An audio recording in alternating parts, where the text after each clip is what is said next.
이대로 가다간 진짜 끝장입니다. 그래서 우리는 결국 미국과 이스라엘에 추가 협상을 요청했습니다. 패트리어트 미사일 한 발에 45억 원. 실전엔 두 발이 기본이니 단 한 번의 방어에 90억 원이 넘는 천문학적 비용이 들었습니다. 더는 감당할 수 없었던 그 순간 회의실 구석에 앉아있던 한 젊은 참모가 조심스럽게 입을 열었습니다. 한국의 천궁이라는 무기 시스템을 검토해보시는 건 어떻겠습니까? 그때까지만 해도 아무도 그 말을 진지하게 받아들이지 않았습니다. 하지만 바로 그 조용한 제안 하나가 우리가 평생을 믿어온 미국과 이스라엘의 최첨단 무기 체계를 단 하루 만에 부정하게 만들었습니다. 아랍에미리트 왕실의 국방고문이 스스로의 신념을 거둬들인 충격적인 이야기. 지금 그 놀라운 사건을 들려드리겠습니다. 사연 시작 전 구독과 좋아요로 대한민국을 응원해주세요. 저는 파이살 아라킴입니다. 아랍에미리트 왕가의 반개 출신인 저는 20년 넘게 국방부 전략기획실에서 군사 전략을 연구해왔습니다. 세계의 전장을 분석해온 사람으로서 한 가지 확고한 신념이 있었습니다. 싸고 좋은 무기는 없다. 그것이 제가 배운 전쟁의 진리였고 한 번도 의심해본 적이 없는 철칙이었습니다. 제 어린 시절부터 말씀드리자면 저희 집안은 대대로 군인의 길을 걸어왔습니다. 조지타운 대학교에서 국제관계학을 전공하고 이후 하버드에서 전략학 석사과정을 마쳤습니다. 미국에서의 8년은 제게 서구 군사 문화에 대한 깊은 이해를 주었습니다. 펜타곤의 인턴십 프로그램에 참여하면서 미군의 체계적인 전력 분석 방법론을 배웠고 나토 합동훈련에도 참관할 기회가 있었습니다. 그때부터 저는 확신했습니다. 세계 최고의 군사기술은 미국에서 나온다고 말입니다. 우리는 미국의 무기 시스템에 의존해왔습니다. 패트리어트, 에이브럼스, 블랙호크 모두 익숙한 이름들이죠. 몇몇은 이스라엘의 시스템을 공동 운용했고 비용은 천문학적이었지만 아깝지 않다고 여겼습니다. 왜냐하면 생명을 지키는 일이기 때문입니다. 특히 저에게 강한 인상을 남긴 것은 2019년 사우디아라비아 아람코 석유시설 공격 사건이었습니다. 그때 저는 현장 분석관으로 파견되어 피해 상황을 직접 목격했습니다. 정교한 드론과 순항미사일 공격을 보며 현대전의 양상이 변하고 있음을 실감했습니다. 그 이후로 저는 더욱 확신했습니다. 검증된 서방 무기만이 우리를 지킬 수 있다고 말입니다. 그런 제가 한국산 무기라는 단어를 처음 들었을 때 느꼈던 감정은 솔직히 말해 반감에 가까웠습니다. 한국이? 설마 무기까지? 그 나라가 삼성전자 제품이나 현대자동차는 잘 만든다고 들어봤지만 전쟁터에 들고 나갈 무기를 만든다는 건 처음 듣는 이야기였거든요. 게다가 저에게 한국은 문화강국이라는 인상이 강했지 군사기술과는 거리가 멀다고 생각했습니다. 제 머릿속에는 여전히 록히드 마틴, 레이시온, 보잉 같은 미국의 거대 방산업체들이 자리 잡고 있었습니다. 수십 년간 전 세계 전장에서 검증받은 그들의 기술력을 누가 감히 따라잡을 수 있겠습니까? 그래서 처음 천궁이라는 이름을 들었을 때 저는 웃어넘겼습니다. 하지만 상황은 점점 그렇게 웃어넘길 수만은 없게 되어갔습니다. 중동 지역의 안보 상황이 갈수록 복잡해지고 있었고 우리의 기존 방어 시스템으로는 새로운 위협에 대응하는 데 한계가 있음을 실감하고 있었습니다. 무엇보다 패트리어트 미사일의 운용 비용이 감당하기 어려운 수준에 도달하고 있었습니다. 최근 몇 년간 미국의 중동 정책 변화로 인해 우리가 항상 우선순위에 있지 않다는 사실도 체감하고 있었습니다. 미국이 아시아 태평양 지역으로 전략적 중심을 이동하면서 중동 지역에 대한 관심은 상대적으로 줄어들었습니다. 무기 도입 절차도 예전보다 까다로워졌고 시간도 오래 걸리게 되었습니다. 몇 달 전 저는 한국에 가게 되었습니다. 처음엔 형식적인 시찰이라고 생각했습니다. 성능이야 어떻든 결국 계약은 미국이나 유럽이 가져가는 것이란 걸 누구보다 잘 알고 있었기 때문입니다. 중동 지역의 안보 체계에서 검증되지 않은 아시아 국가의 무기를 실제로 도입한다는 것은 상상하기 어려운 일이었으니까요. 하지만 그날 서울에서 저는 제 손으로 한국 무기를 직접 보고 만져봤습니다. 그날 이후 저는 제 삶의 많은 것을 다시 보기 시작했습니다. 우리는 미국제 방어 시스템이 최선이라고 믿고 있었습니다. 후티 반군의 움직임은 늘 위협적이었지만 우리가 가진 패트리어트 미사일이라면 충분히 막아낼 수 있을 거라 여겼습니다. 하지만 어느 날 예상보다 훨씬 정교하고 빠른 탄도 미사일이 우리 상공을 가르며 떨어졌고 그중 일부는 제대로 요격되지 못했습니다. 11월 중순의 어느 새벽이었습니다. 저는 긴급 호출을 받고 국방부 지하 상황실로 급히 향했습니다. 상황실의 대형 스크린에는 레이더가 포착한 여러 개의 붉은 점들이 우리 영토를 향해 빠르게 이동하고 있었습니다. 북쪽 국경 지역에서 발사된 것으로 추정되는 탄도미사일들이었습니다. 패트리어트 시스템 즉시 가동. 작전사령관이 명령을 내렸습니다. 우리의 자랑스러운 미사일 방어망이 작동하기 시작했습니다. 첫 번째 목표물에 대해 2발의 요격 미사일이 동시에 발사되었습니다. 이것은 표준 절차였습니다. 확실한 요격을 위해서는 반드시 2발을 함께 쏘는 것이 원칙이었습니다. 스크린을 통해 지켜보던 첫 번째 요격은 성공이었습니다. 두 번째, 세 번째도 마찬가지였습니다. 하지만 네 번째 목표물에서 문제가 발생했습니다. 적의 미사일이 예상보다 훨씬 복잡한 궤도로 움직이며 우리의 요격 미사일을 회피했습니다. 결국 그 미사일은 우리 영토 내 한 지역에 떨어졌습니다. 다행히 사막 지역이라 인명피해는 없었지만 충격은 컸습니다. 우리가 그토록 신뢰했던 패트리어트 시스템이 완벽하지 않다는 사실이 드러난 것입니다. 더 심각한 문제는 비용이었습니다. 그날 밤 소모된 패트리어트 미사일만 총 12발. 한 발당 가격을 계산해보니 실로 천문학적인 금액이었습니다. 현장에서는 긴급회의가 이어졌고 군 지휘부는 점점 불안해졌습니다. 패트리어트 한 발에 45억, 게다가 실전에서는 항상 2발을 함께 쏴야 하니 한 번의 방어에 90억 원이 넘는 비용이 들어갔습니다. 아무리 돈이 넘치는 나라라 해도 이건 감당하기 어려운 수치였습니다. 계산기를 두드리며 고개를 절레절레 젓는 장관들. 방어 예산이 더 이상 지속 가능하지 않다는 재무부 보고서. 우리 모두가 무언가 다른 해결책을 찾아야 한다는 걸 느끼고 있었습니다. 재무장관이 제출한 보고서는 더욱 충격적이었습니다. 현재의 방어 시스템을 유지할 경우 향후 10년간 필요한 예산이 국가 전체 예산의 20%에 달할 것이라는 분석이었습니다. 아무리 국방이 중요하다고 해도 이런 수준의 지출은 국가 경제 전체에 부담이 될 수밖에 없었습니다. 더 근본적인 문제도 있었습니다. 미국이 우리를 더 이상 최우선으로 여기지 않는다는 점이었습니다. 최근 몇 년간 미국의 외교 정책은 아시아 태평양 지역으로 무게중심이 이동했습니다. 중국과의 패권 경쟁에 모든 역량을 집중하면서 중동 지역에 대한 관심은 상대적으로 줄어들었습니다. 실제로 우리가 패트리어트 미사일 추가 도입을 요청했을 때도 미국 측의 반응은 미지근했습니다. 예전 같으면 일주일이면 해결될 일이 이제는 몇 달씩 걸리고 있었습니다. 검토하겠다는 답변만 계속 받고 있는 상황이었습니다. 그러던 중 국왕과 왕세자께서 저를 따로 부르셨습니다. 파이살, 다른 길은 없나? 그 물음은 곧 명령이었습니다. 그 자리엔 국방부 장관도 함께 있었고 우리는 대체 수단을 물색하기 시작했습니다. 미국의 차세대 무기는 아직 개발 단계였고 이스라엘은 자국 방어 시스템 수출에 소극적이었습니다. 게다가 최근 몇 년간 미국과 이스라엘의 밀착 노선은 우리 중동 국가들의 불편한 기류를 형성하고 있었죠. 우리 스스로도 그들의 우선순위가 아니라는 사실을 뼈저리게 느끼고 있었던 것입니다. 그때 한 젊은 참모가 조심스럽게 입을 열었습니다. 한국의 천궁이라는 무기 시스템을 한번 검토해 보시는 게 어떻겠습니까? 저는 그 말을 듣자마자 고개를 돌렸습니다. 한국이라고? 그 나라가 미사일을 만들어? 그걸 우리가 써? 그날 저의 반응은 그렇게 싸늘하고 무시로 가득했습니다. 처음 저는 천궁이라는 단어를 듣자마자 무심코 웃음을 터뜨렸습니다. 참모가 설명하길 탄도 미사일을 요격하는 한국산 시스템으로 이미 몇몇 국가에서 검토 중이라고 했지만 제 귀엔 제대로 들어오지 않았습니다. 머릿속엔 여전히 미국의 FMS 카탈로그와 이스라엘의 첨단 레이더만 맴돌고 있었죠. 왕실 집무실에서 열린 그 회의는 저에게 충격적인 순간이었습니다. 김중령이라는 젊은 참모가 준비해온 자료를 보며 저는 처음으로 한국의 방산업에 대해 알게 되었습니다. 하지만 여전히 믿기지 않는다는 표정을 감추지 못했습니다. 중령, 정말로 한국이 우리가 쓸만한 미사일을 만든다는 겁니까? 제가 반문했습니다. 김중령은 차분하게 대답했습니다. 천궁 시스템은 이미 한국군이 실전 배치해서 운용 중이고 폴란드에서도 도입을 결정했습니다. 게다가 저는 한국이라는 나라에 대해 군사적 신뢰를 가져본 적이 없었습니다. 무기, 그것도 미사일을? 차라리 유럽제 MBDA나 프랑스의 미스트랄이 현실적인 대안이라고 생각했죠. 한국이 언제부터 무기를 만들기 시작했죠? 제가 물었습니다. 1970년대부터 방산업에 투자하기 시작했고 1990년대부터 본격적인 독자 개발에 나섰습니다.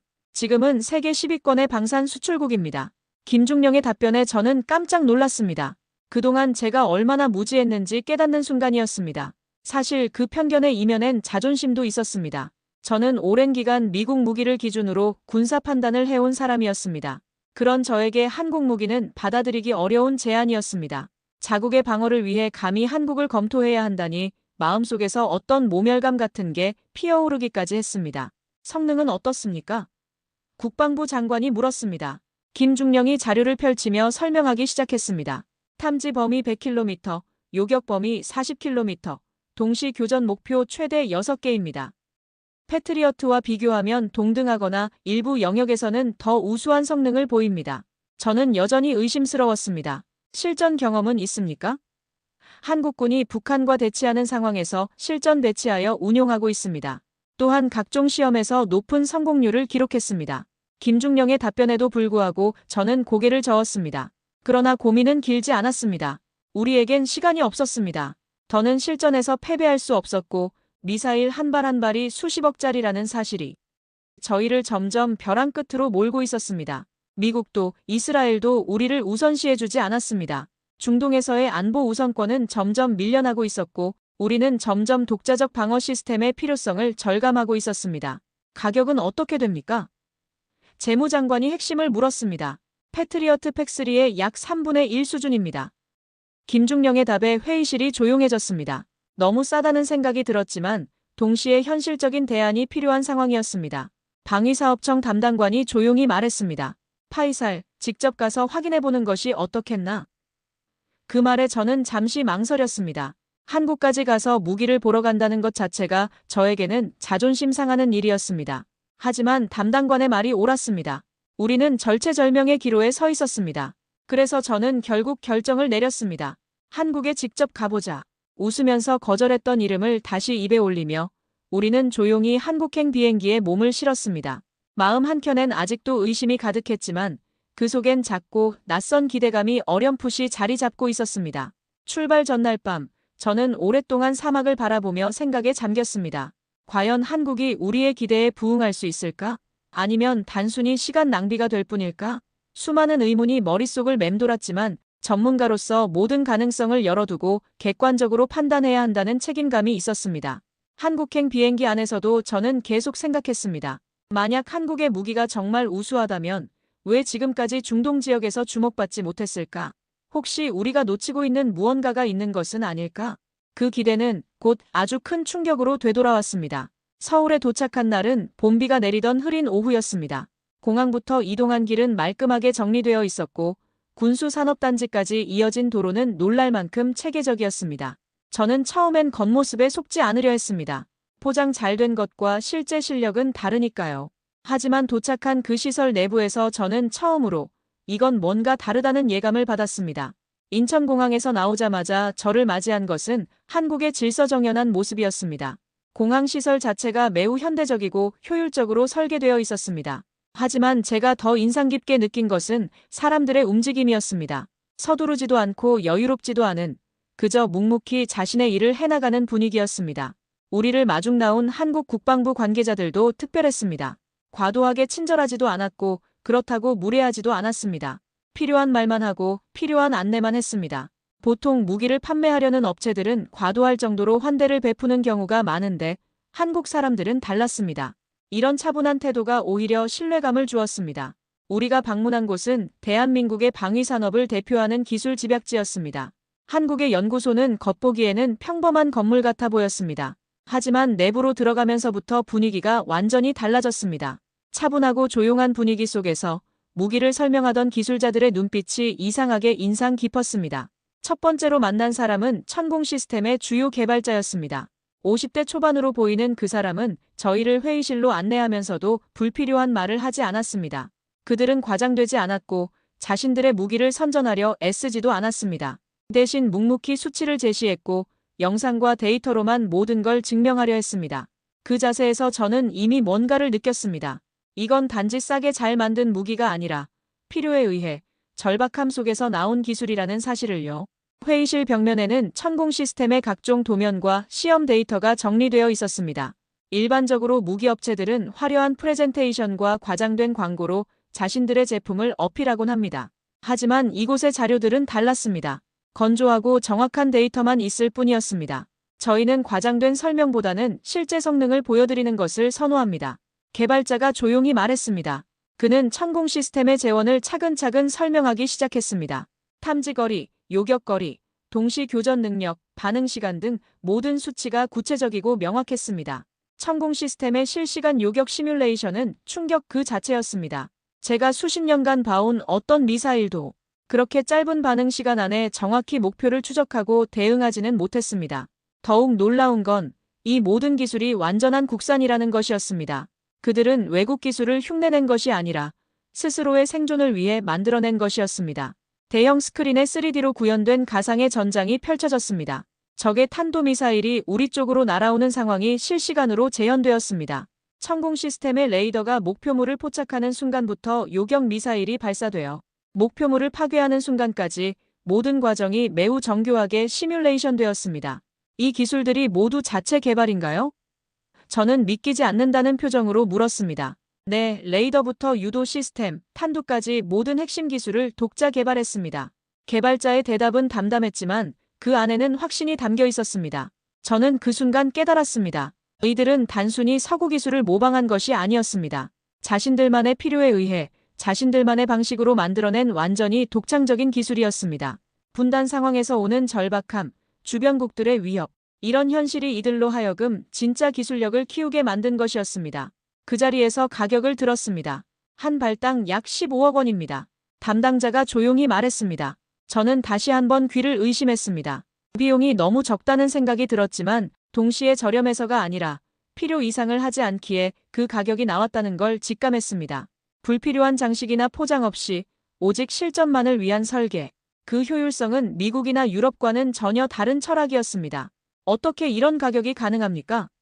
제가 물었습니다. 저희는 꼭 필요한 기능에만 집중했습니다. 화려한 부가 기능보다는 핵심 성능을 우선시했죠. 그리고 대량 생산을 통한 원가 절감도 이루어졌습니다. 개발자의 설명에 저는 고개를 끄덕였습니다. 그날 저녁 숙소로 돌아오는 차 안에서 저는 한참 동안 아무 말도 하지 못했습니다. 창밖으로 스쳐 지나가는 서울의 빌딩 숲을 바라보며 저는 속으로 이렇게 중얼거렸습니다. 이건 저렴해서가 아니라 진짜여서 합리적이구나. 한국의 기술자들이 보여준 것은 단순한 무기가 아니었습니다. 그것은 생존을 위한 절실함이 만들어낸 진정한 기술력이었습니다. 그리고 그 진실함이 바로 제가 찾던 답이었습니다. 그날 밤 저는 숙소에서 홀로 오래도록 생각에 잠겼습니다. 창밖으로는 서울의 야경이 조용히 빛나고 있었고 제 마음속에는 수많은 질문이 뒤섞여 있었습니다. 이 나라가 정말 내가 알고 있던 그 한국이 맞나? 우리가 그동안 무시해온 이 기술력의 본질은 무엇이었을까? 호텔방 책상 위에는 오늘 받은 천공 시스템 자료들이 놓여 있었습니다. 몇 번을 다시 들여다봐도 믿기지 않는 수치들이었습니다. 패트리어트와 비교했을 때 동등하거나 더 우수한 성능. 그런데 가격은 3분의 1. 상식적으로 이해하기 어려운 조합이었습니다. 잠이 오지 않아 호텔 비즈니스 센터에서 인터넷을 통해 한국의 방산업계에 대해 더 자세히 알아보기 시작했습니다.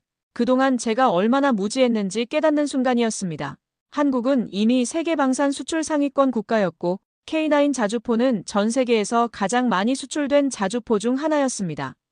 다음 날 우리는 천공 시스템의 실사격 훈련을 참관했습니다. 종합시험장으로 이동하는 길에서 저는 계속 긴장하고 있었습니다. 과연 실제로는 어떨까? 시뮬레이션과 실전은 분명 다를 텐데. 하지만 제 우려는 곧 기우였음이 드러났습니다. 시험장에 도착하자 완전 무장한 천공 시스템이 저희를 맞이했습니다.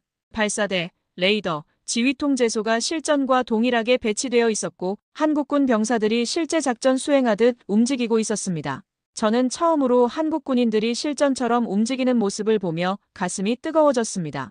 그들은 말이 없었습니다. 묵묵히 움직이고 매뉴얼에 따라 오차없이 대응했습니다.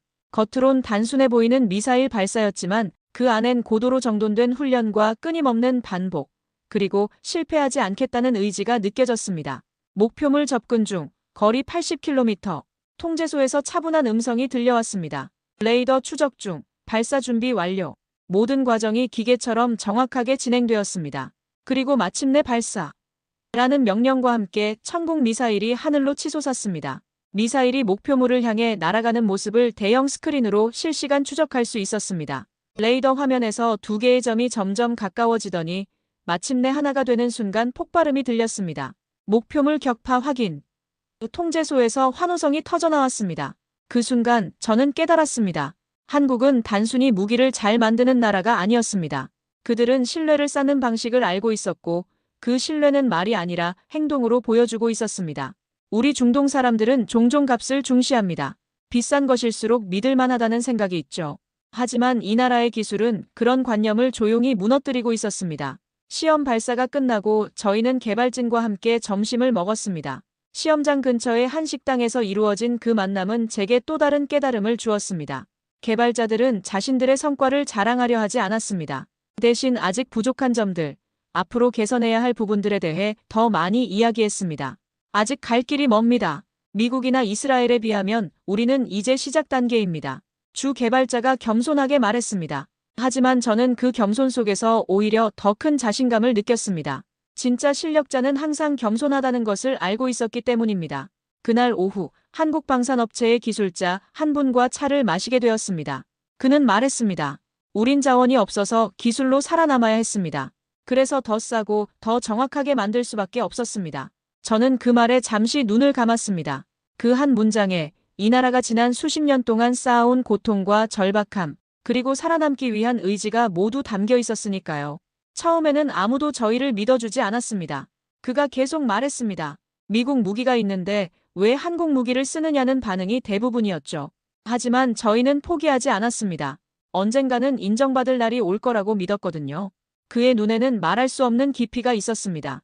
분단국가로서 항상 위협에 노출되어 있는 한국의 현실, 그 속에서 스스로를 지키기 위해 개발해온 기술들. 이것은 단순한 상업적 목적이 아니라 생존을 위한 절실함에서 나온 것이었습니다. 저는 그때서야 이해했습니다. 이들이 만든 무기는 단순한 기계가 아니었습니다.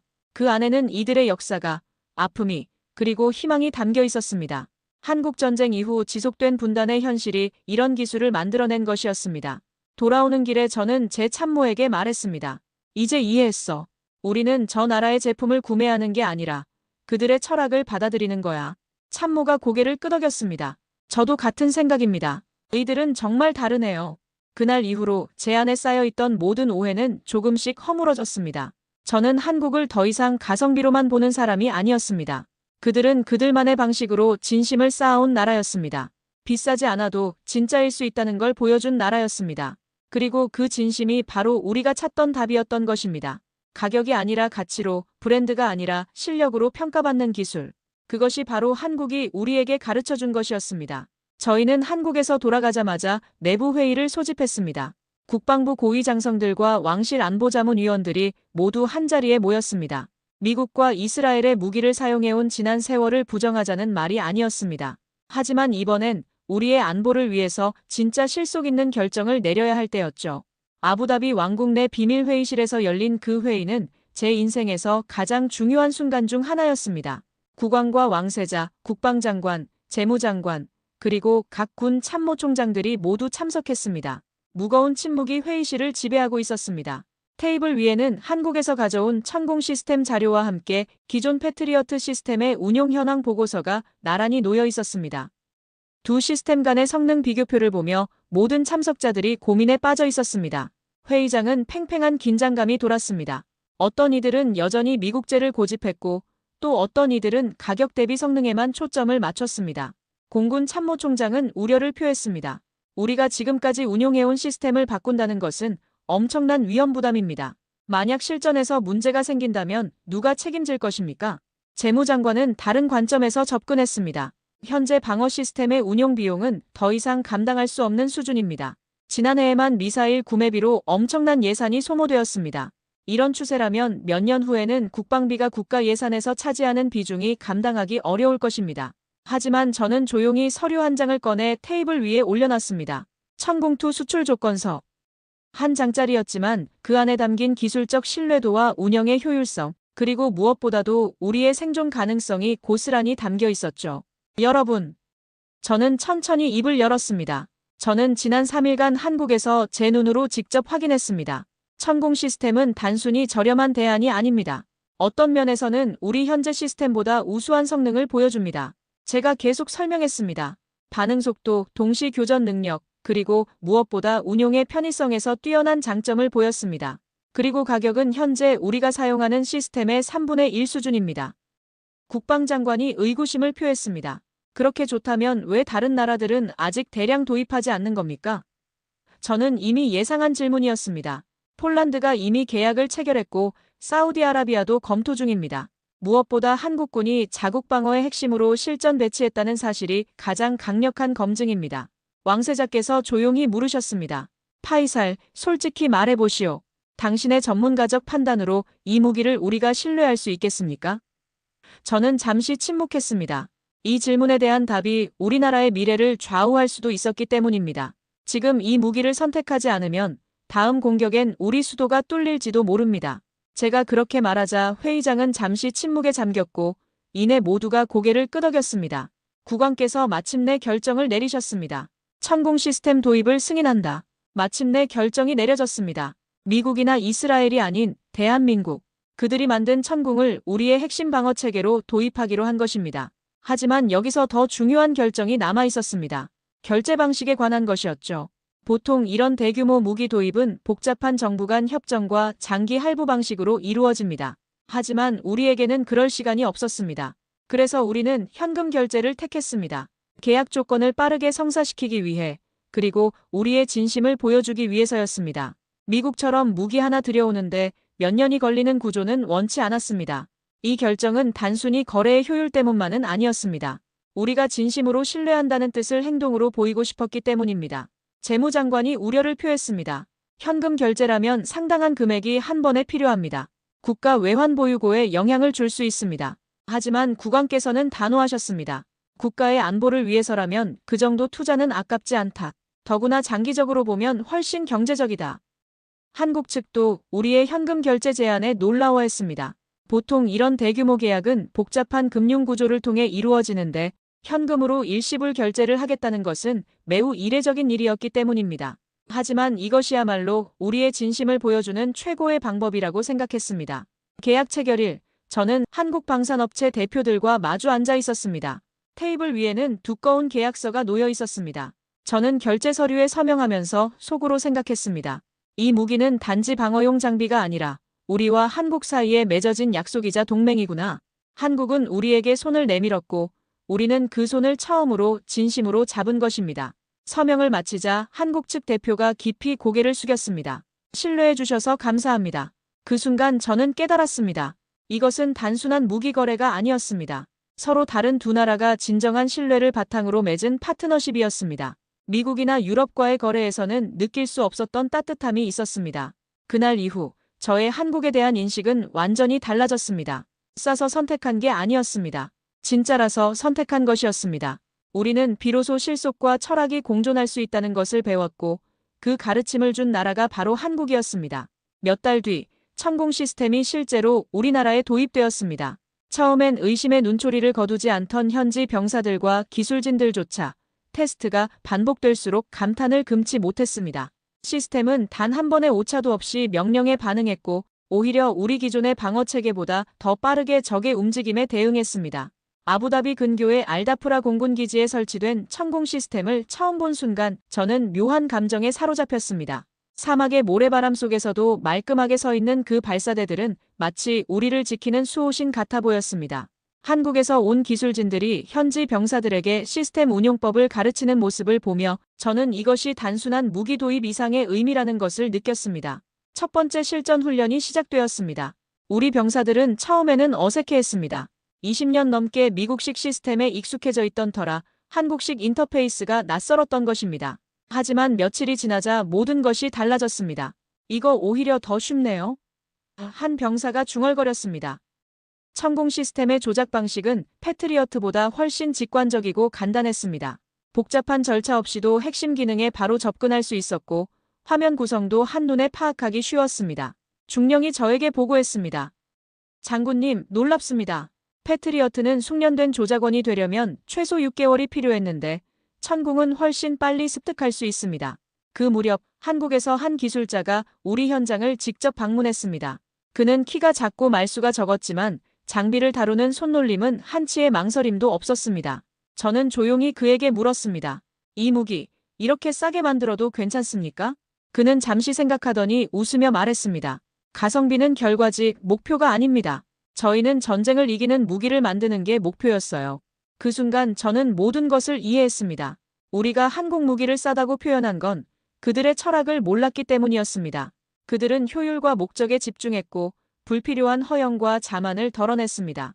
그래서 더 빨리, 더 정확하게, 더 저렴하게 만들 수 있었던 것입니다. 싸다는 말은 한국에 대한 오해였고 그들의 철학에 대한 무지였습니다. 한국 기술자는 계속 설명했습니다. 미국이나 유럽 회사들은 한 가지 기능을 위해 여러 개의 시스템을 만들곤 합니다. 하지만 저희는 자원이 한정되어 있어서 하나의 시스템으로 여러 기능을 구현해야 했어요. 그 과정에서 더 효율적인 설계가 나온 겁니다. 실제 운용이 시작되면서 놀라운 일들이 계속 일어났습니다. 패트리어트 시스템으로는 처리하기 어려웠던 복합 위협 상황에서도 천공 시스템은 완벽하게 대응했습니다. 어느 날 밤 6개의 목표물이 서로 다른 방향에서 동시에 접근하는 상황이 발생했는데 천공 시스템은 모든 목표물을 성공적으로 요격했습니다. 더욱 놀라운 것은 유지보수의 편의성이었습니다.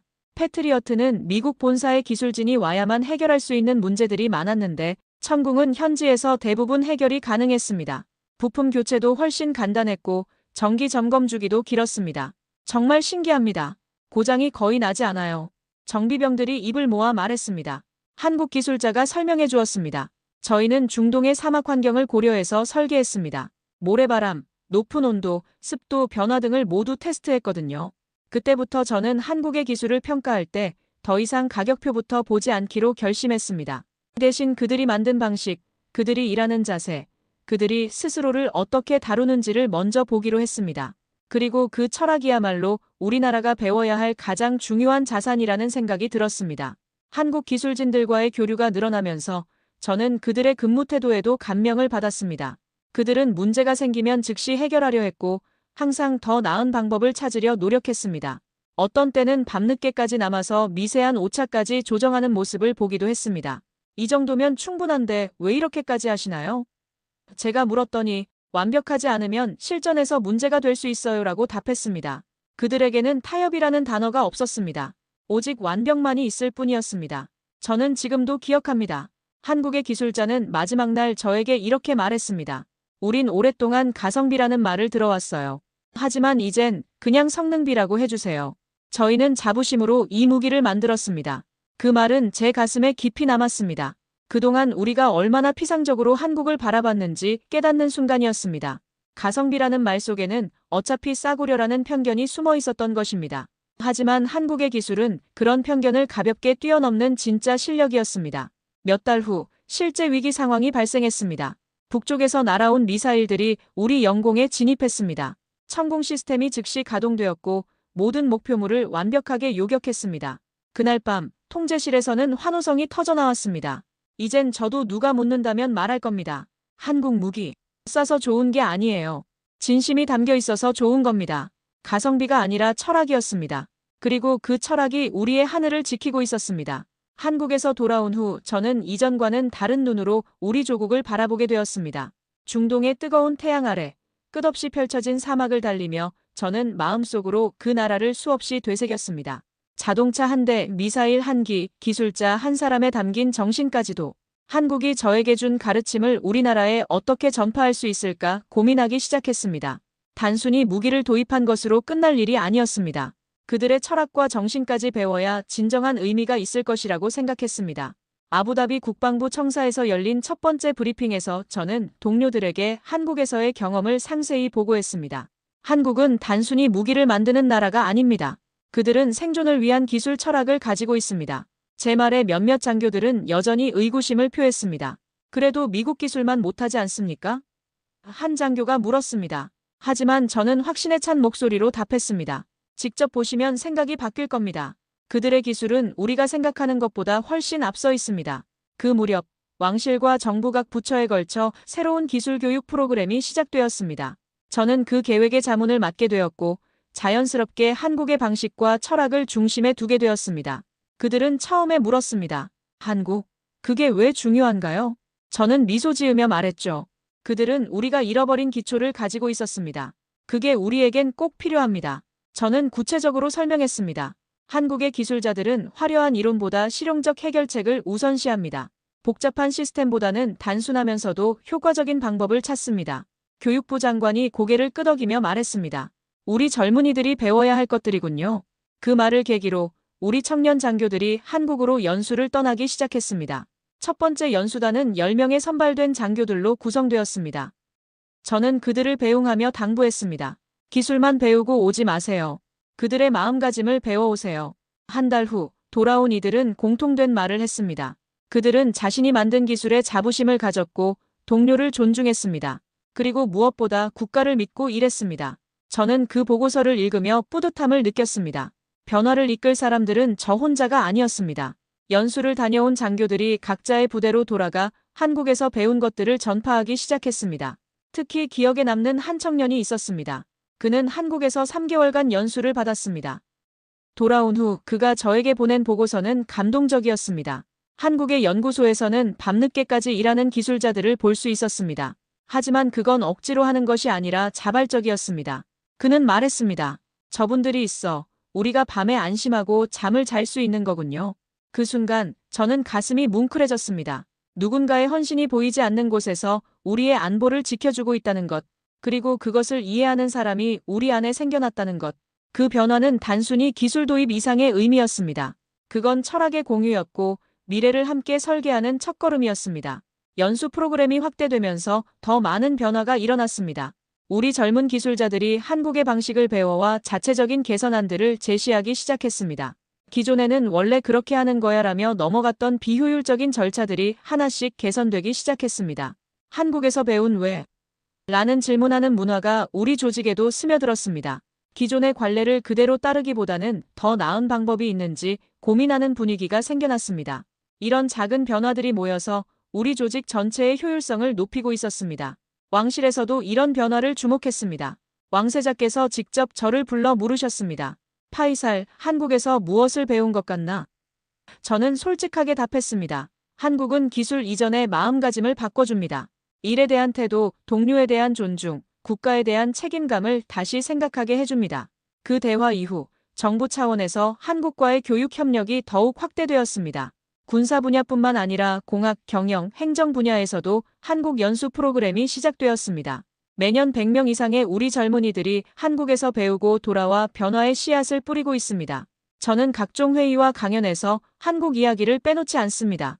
아랍에미리트 국방대학교에서 하는 원래 강연에서도 왕립연구소의 세미나에서도 항상 한국의 사례를 듭니다. 성공하는 나라들에는 공통점이 있습니다. 기초를 탄탄히 하고 실용적으로 접근하며 끝까지 책임지는 문화입니다. 한국이 바로 그런 나라입니다. 저는 가는 곳마다 말합니다. 우린 단지 한국의 무기를 들여온 게 아닙니다. 우리는 한국이 살아온 길을 배워야 합니다. 우리도 그들처럼 기술을 넘어 진심으로 신뢰받는 나라가 되어야 합니다. 그리고 그 변화는 이미 시작되었습니다. 한국에서 배운 한 사람 한 사람이 우리나라의 미래를 바꿔가고 있습니다. 이것이 바로 한국이 우리에게 준 가장 큰 선물입니다. 지금 돌이켜보면 제 인생을 바꿔놓은 선택은 거창한 외교나 정치의 결과가 아니었습니다. 낯선 땅에서 만난 작은 체구의 기술자 한 사람, 그리고 그가 보여준 묵묵한 손놀림과 책임감이었습니다. 한국이라는 나라는 저에게 기술이 무엇을 위해 존재해야 하는지 처음으로 가르쳐준 곳이었습니다. 그들은 무기를 팔기 전에 신뢰를 먼저 건넸고 계산기보다 양심을 먼저 꺼내들었습니다. 그 진심이 제게 닿았고 제 나라에도 퍼졌습니다. 저는 아부다비의 제 집무실에서 창밖을 바라보며 그때를 회상합니다. 벽에는 천공 시스템이 성공적으로 미사일을 요격하는 사진이 걸려 있습니다. 그 사진을 볼 때마다 저는 한국에서의 그 첫날을 떠올립니다. 회의적이었던 제 마음, 그리고 그것을 완전히 바꿔놓은 한국 기술자들의 진심 말입니다. 우리 군 간부들 사이에서는 한국식으로 하자는 말이 하나의 기준이 되었습니다. 복잡한 절차보다는 효율적인 방법을, 화려한 포장보다는 실질적인 성과를 추구하는 문화가 자리 잡았습니다. 이것은 단순히 업무 방식의 변화가 아니라 사고방식의 전환이었습니다. 얼마 전에도 흥미로운 일이 있었습니다. 우리 공군 기지에서 정기 점검을 하던 중 천공 시스템에 작은 이상이 발견되었습니다. 예전 같으면 미국 본사에 연락해서 기술진이 올 때까지 기다려야 했을 겁니다. 하지만 한국에서 교육받은 우리 기술병들이 직접 문제를 해결했습니다. 불과 2시간 만에 모든 것이 정상으로 돌아왔습니다. 이제 우리도 할 수 있다는 자신감이 우리 안에 생긴 것입니다. 한국에서 배운 것은 단순히 기술이 아니라 자립심이었습니다. 스스로 문제를 해결하고 스스로 발전시켜 나가는 능력이었습니다. 최근 한국에서 다시 연락이 왔습니다. 방산 기술자 몇 분이 후속 점검차 방문하겠다는 소식이었죠. 저는 직접 공항에 나가 그들을 맞이했습니다. 예전처럼 숙소만 제공하지 않았습니다. 그들을 국빈처럼 대접했습니다. 왜냐면 그들은 단순한 방문객이 아니라 우리 조국의 미래를 도운 은인들이었으니까요. 공항에서 만난 그들은 여전히 말수가 적었지만 처음 만났을 때보다 더 자신감 있어 보였습니다. 시스템 상태는 어떻습니까? 그들이 물었습니다. 완벽합니다. 단 한 번의 오작동도 없었습니다. 제가 답하자 그들의 얼굴에 만족스러운 미소가 떠올랐습니다. 그날 저녁 저는 그들과 함께 전통적인 아랍 만찬을 나누었습니다. 사막 한가운데 텐트를 치고 양고기와 대추야자를 나누며 앉아있던 그 순간이 참 인상적이었습니다. 한국에서 온 기술자들이 우리의 전통 음식을 맛보며 즐거워하는 모습을 보니 문화는 다르지만 마음은 통한다는 생각이 들었습니다. 저는 그들과 함께 저녁을 먹으며 조용히 말했습니다. 당신들이 만든 그 무기 덕분에 지금도 우리 아이들은 안전하게 잠들 수 있습니다. 그 순간 기술자 한 분의 눈가에 잔잔한 미소가 떠올랐습니다. 말은 없었지만 그 미소 하나로 모든 마음이 전해졌습니다. 자신들의 기술이 멀리 떨어진 나라의 평화를 지키고 있다는 사실에 대한 보람과 자부심이 느껴졌습니다. 그 자리에서 한 젊은 기술자가 말했습니다. 처음에는 아랍에미리트가 정말 먼 나라라고 생각했어요. 하지만 지금은 가족 같은 느낌입니다. 그 말에 저는 깊이 공감했습니다. 기술과 신뢰로 맺어진 인연은 단순한 비즈니스 관계를 넘어선 무언가였습니다. 우리는 서로 다른 문화와 언어를 가지고 있지만 평화를 지키고자 하는 마음은 같았습니다. 최근 들어 다른 중동 국가들에서도 한국 무기에 관심을 보이고 있습니다. 사우디아라비아, 쿠웨이트, 카타르에서 우리의 사례를 보고 문의해오고 있습니다. 저는 그들에게 항상 같은 말을 합니다. 한국 무기는 단순히 성능이 좋은 게 아닙니다. 그들과 함께 일하면서 우리 자신도 성장할 수 있습니다. 요즘 저는 후배들에게 이렇게 말합니다. 기술은 기계에서 시작되지만 사람에서 완성됩니다. 한국이 그것을 우리에게 보여주었습니다. 그리고 제가 직접 경험한 한국의 이야기를 들려줍니다. 겸손하지만 자신감 있는 그들의 모습, 화려하지 않지만 확실한 그들의 기술, 비싸지 않지만 진짜인 그들의 철학에 대해서 말입니다. 지난주에는 한국 대사관에서 주최하는 국방 세미나에 참석했습니다. 그 자리에서 저는 기조연설을 맡았습니다. 한국과 아랍에미리트의 방산 협력 신뢰에서 시작된 동반성장이라는 제목으로 우리의 경험을 나누었습니다. 청중들의 반응이 뜨거웠습니다. 특히 가격이 아니라 가치로 선택했다는 부분에서 많은 박수를 받았습니다. 그리고 어느 날 제가 더 이상 국방을 책임지는 자리에 있지 않게 되더라도 한국에서 배운 그 철학만큼은 잊지 않고 지켜낼 것입니다. 제 후임자들에게도 제 아들에게도 그리고 우리나라의 모든 젊은이들에게도 이 이야기를 전해줄 것입니다. 한국은 제게 하나의 나라가 아닌 하나의 스승이었습니다. 그리고 저는 지금도 그 선택이 옳았음을 확신합니다. 싸서가 아니라 진심이 담긴 무기였기 때문입니다. 그 진심이 우리의 하늘을 지키고 우리의 미래를 밝히고 있습니다. 이것이 바로 제가 한국에서 배운 가장 소중한 교훈입니다. 진심은 국경을 넘어서고 신뢰는 시간을 초월한다는 건 말입니다.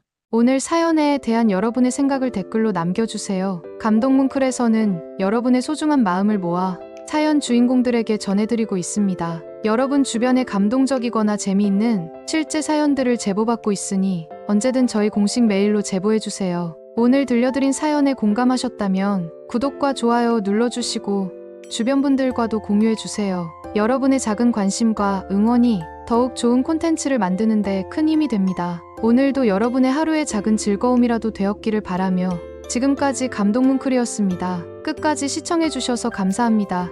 다음에 더 감동적인 사연으로 찾아뵙겠습니다.